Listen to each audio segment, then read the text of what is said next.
Oh my God, it's bringing it home. It feels amazing. We filmed so much of it here, and it just felt great coming home and sharing this. And yeah, it's all the best adventures end up at home.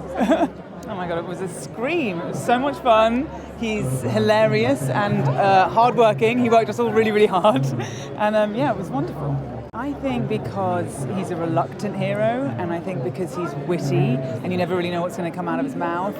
And I think there's humour and action and stakes and incredible spectacles. I think it's just got everything. Oh my God, well, it was made for it. I mean, the places that we go, the pictures that Jim has painted are just so extraordinary. And also, it's really immersive. Like, all the action sequences are incredible. And also, it's just really nice to be with other people when you're on a ride like an Indiana Jones movie. Oh my God, what's not in store for them? I mean, there is everything in this movie.